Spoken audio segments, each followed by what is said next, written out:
Salam sejahtera bagi kita semua. Bersama saya Pendeta Jaya Hulu. Selamat datang di channel Rohani Official.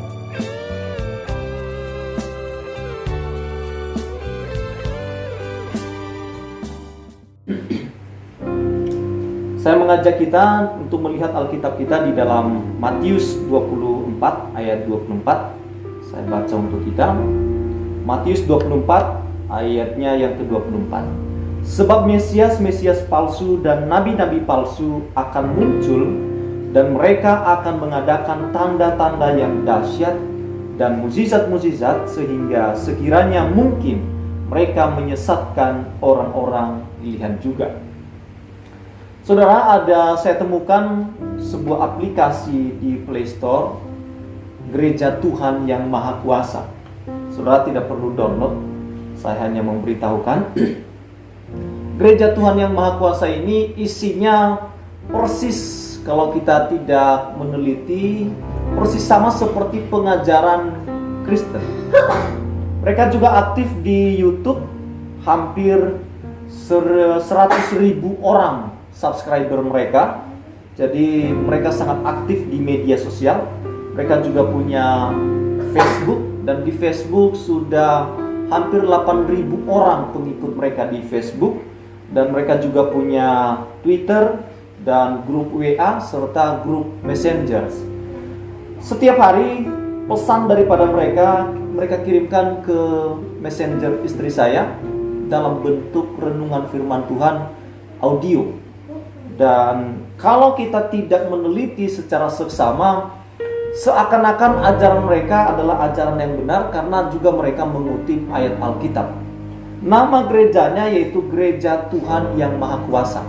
Saudara pernah dengar itu? Gereja Tuhan yang Maha Kuasa. Di Indonesia sudah banyak sekali pengikutnya. Dari mana mereka ini? Ini berasal dari Tiongkok, Cina. Jadi pengajaran ini bukan Kristen sebenarnya, karena terjadi perbedaan yang sangat mendasar dengan agama Kristen. Nanti saya akan beritahu perbedaan yang sangat mendasar itu apa. Salah satu yang paling menyolok adalah kedatangan Tuhan Yesus yang kedua kali sudah datang di Tiongkok dalam bentuk wujud seorang perempuan. Jadi itu Tuhan mereka, dan itu yang mereka sembah.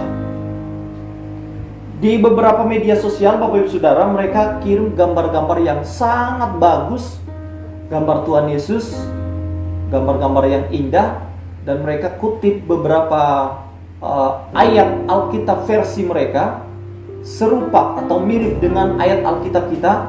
Mereka tidak cantumkan nama kitab dan ayatnya, hanya mereka kasih kata-kata saja. Dan saya melihat di situ ada begitu banyak orang Kristen yang mengikutinya dan berkata amin, terima kasih, puji Tuhan, dan mereka semangat sekali untuk mengikuti ajaran Gereja Tuhan yang Maha Kuasa ini. Mereka sudah tersebar di seluruh Indonesia. Pengikut mereka luar biasa banyaknya, Bapak Ibu Saudara. Nama dari perempuan yang mengaku sebagai Tuhan yang Maha Kuasa yaitu Yang Jiangbin. Namanya dari Cina begitu. Lalu dia punya suami. Nama suaminya Shao Weisha. Nama suaminya ini menjadi imam besar bagi Gereja Tuhan yang Maha Kuasa. Jadi istrinya yang Tuhannya, imam besarnya suaminya. Dan ajaran mereka persis mirip seperti Kristen. Persis mirip. Nah, perbedaan yang mencolok saya akan beritahukan kepada kita supaya kita tahu, karena mereka aktif sekali di media sosial. Mereka telepon kita dan mereka mengajar kita tentang ajaran ini, dan sangat meyakinkan. Mereka punya film-film yang sangat bagus. Saya pernah terjebak dan saya share film mereka. Saya belum tonton semuanya, tetapi setelah saya pelajari, oh ini agak lain begitu, saya share di Facebook film rohani mereka. Karena mereka menggunakan Tuhan Yesus juga, mereka gunakan nama Tuhan Yesus. Tapi ada perbedaan yang sangat mencolok dalam ajaran mereka. Yang pertama, mereka tidak mengakui Allah Tritunggal.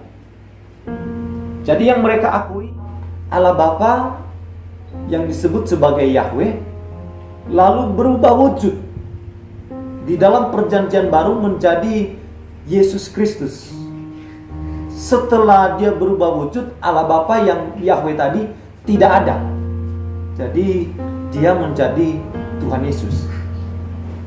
Lalu setelah di zaman sekarang, akhir zaman ini, yang tadi Allah Bapa dan juga Tuhan Yesus itu berubah wujud menjadi seorang perempuan yang namanya tadi saya sudah sebutkan. Saya tidak hafal namanya.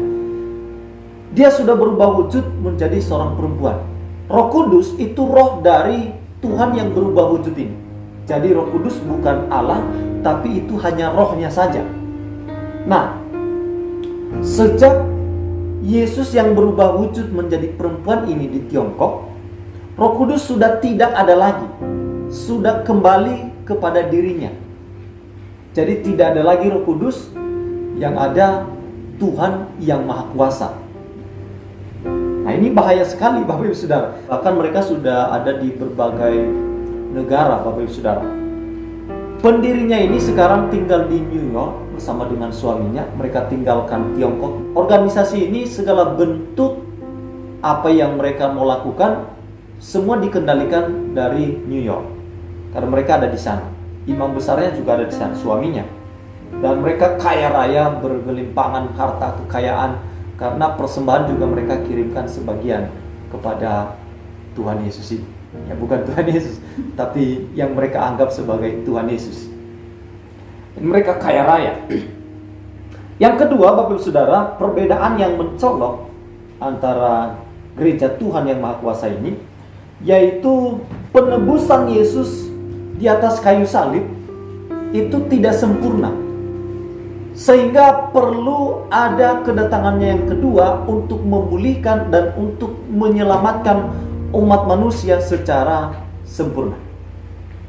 Jadi Yesus datang ke dunia kedua kalinya dalam bentuk wujud seorang perempuan dalam ajaran mereka. Itu yang kedua. Lalu yang ketiga, perbedaan yang sangat mencolok Bapak Ibu Saudara, hanya melalui Tuhan yang Maha Kuasa ini terdapat keselamatan yang sejati. Jadi orang yang menyembah Yahweh, orang yang menyembah Tuhan Yesus, Kristen seperti kita saat ini, itu tidak selamat kalau tidak mengakui Tuhan yang Maha Kuasa ini sebagai juru selamat di akhir zaman ini. Nah, adapun topik-topik pembicaraan mereka yaitu mengenai akhir zaman. Jadi mereka menggetarkan jiwa kita, menakut-nakutkan kita dengan akhir zaman, sehingga karena kebutuhan kita ingin selamat dan terhindar daripada neraka, kita mau dong mencari keselamatan, kita mau mempelajarinya. Nah, ini yang mereka lakukan sehingga ada banyak pengikut mereka. Mereka sudah banyak sekali pengikutnya. Lalu yang keempat, perbedaan yang sangat mencolok dengan agama Kristen, yaitu buku-buku mereka atau kitab mereka. Saudara bisa temukan ini di internet, buku-buku atau kitab suci mereka. Yang pertama yaitu firman menampakkan diri dalam rupa manusia. Ini kitab yang pertama. Jadi kalau ada buku yang ditawarkan kepada saudara, ini bukan buku rohani Kristen. Saya mau beritahu saja supaya kita tahu begitu. Firman menampakkan diri dalam rupa manusia. Lalu yang kedua, kitab mereka, perkataan Kristus pada akhir zaman. Coba ini menggunakan kata Kristus. Jadi kita bisa terjebak dengan hal ini. Ini kitab kedua mereka, perkataan Kristus pada akhir zaman. Yang ketiga, kesaksian Kristus pada akhir zaman. Itu tadi perkataan. Yang kedua, kesaksian. Lalu itu yang ketiga, kesaksian Kristus pada akhir zaman. Yang keempat, dengarlah suara Tuhan, lihatlah penampakan Tuhan. Itu kitab suci mereka. Lalu yang kelima, domba Tuhan mengenal suaranya. Ini kitab mereka. Yang keenam, firman klasik dari Tuhan yang Maha Kuasa pada akhir zaman. Yang ketujuh, Firman Tuhan pilihan dari Tuhan yang Maha Kuasa. Kalau tadi klasik, sekarang firman Tuhan pilihan. Agak mirip-mirip. Lalu yang kedelapan, kesaksian pengalaman di hadapan kursi penghakiman Kristus. Yang kesembilan, kesaksian para pemenang. Jadi orang-orang Kristen yang masuk di aliran mereka memberikan kesaksian. Dan itu sudah dibukukan. Menjadi sebuah pengajaran bagi mereka, kesaksian-kesaksian orang Kristen yang mengikuti ajaran mereka, dan itu menjadi tolak ukur kebenaran. Memang mereka juga melakukan mukjizat, meyakinkan sekali. Ada mukjizat yang menyertai mereka, ada juga praktek-praktek seperti yang dilakukan oleh orang-orang Kristen. Ada doa tumpang tangan, ada doa syafaat, mirip sekali. Mereka juga menggunakan salib. Lambang mereka menggunakan lambang salib. Gereja mereka persis sama seperti gereja Kristen. Bentuk ruang ibadahnya semuanya sama. Makanya kita bisa terjebak. Lalu kitab suci mereka yang ke-10, ikuti anak domba dan nyanyian lagu baru. Jadi mereka punya lagu-lagu rohani. Lagu-lagu rohani yang memuji Yesus juga.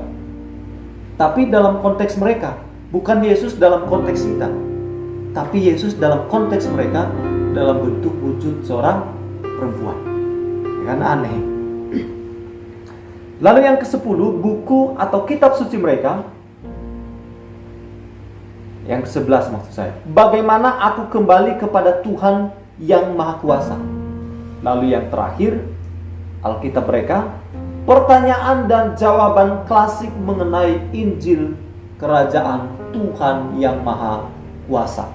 Jadi ada 12 kitab suci mereka yang merupakan dasar pengajaran yang mereka ajarkan kepada orang-orang Kristen. Khusus yang mereka jangkau itu bukan agama lain, tapi agama Kristen. Mereka tidak mau jangkau agama lain, mereka hanya menjangkau orang Kristen saja, khusus. Jadi bahaya sekali Bapak Ibu Saudara. Nah, kalau kita lihat Matius 24 ayat 24 tadi, ini tergenapi apa yang dikatakan oleh Matius 24 ini. Sebab Mesias palsu dan nabi-nabi palsu akan muncul, dan mereka akan mengadakan tanda-tanda yang dahsyat. Mereka juga menggunakan doa tumpang tangan, doa syafaat, dan terjadi mukjizat dalam nama Tuhan Allah yang Maha Kuasa tadi.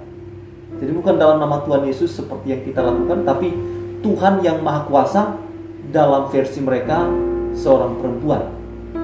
Ya, mereka melakukan mukjizat.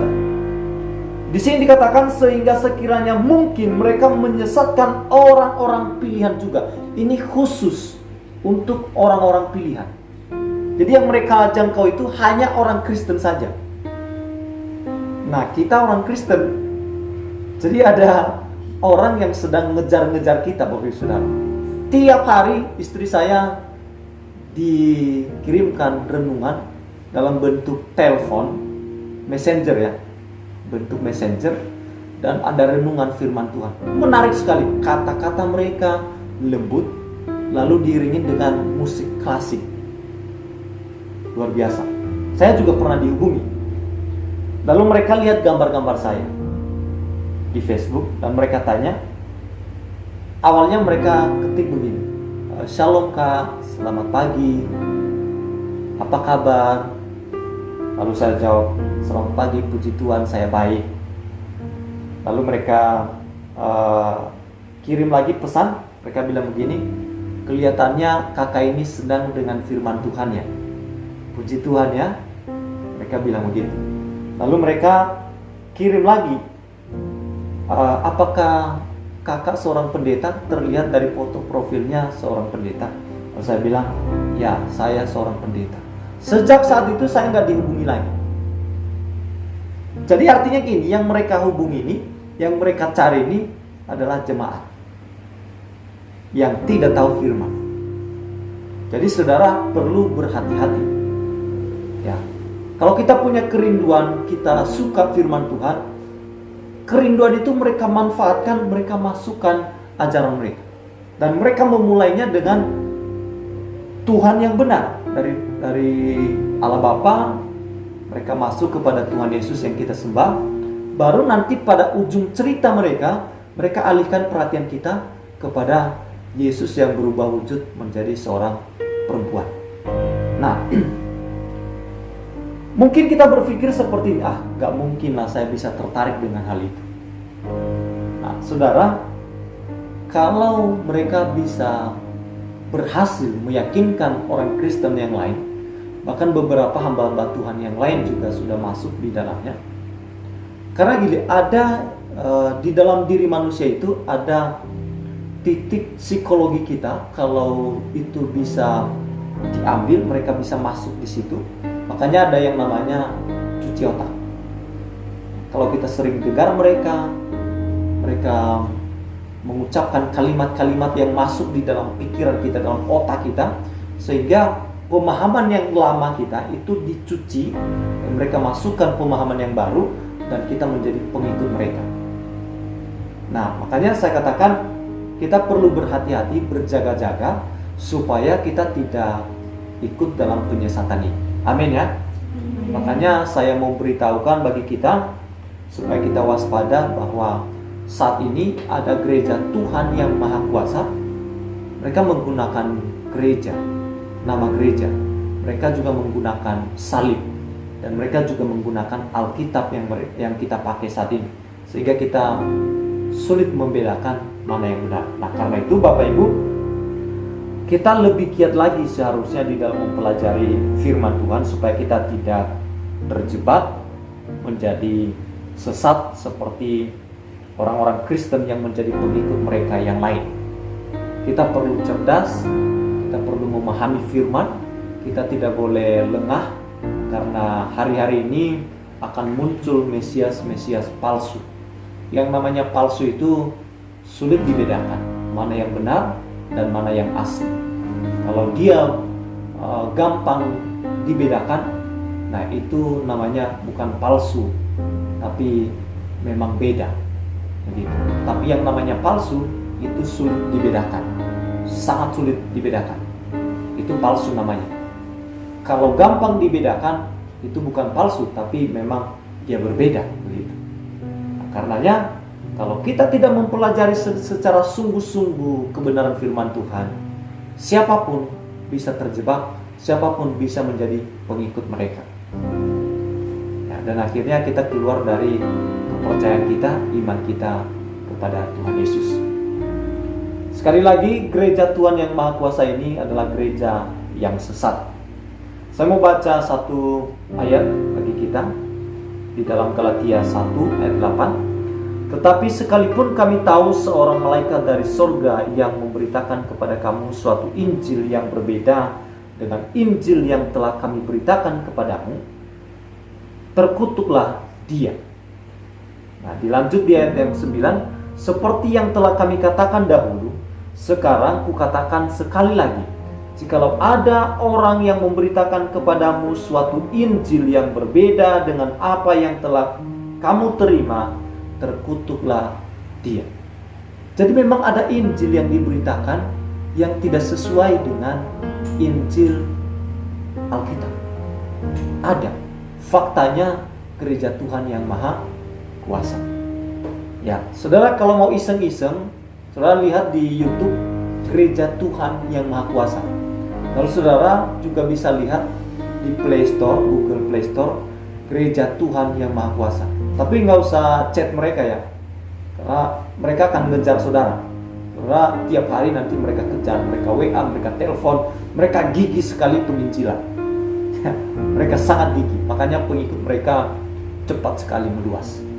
Nah, kita saudara penginjilannya ya kalau ada yang mau boleh, kalau ada yang tidak mau nggak apa-apa. Jadi makanya kita kalah dalam hal ini.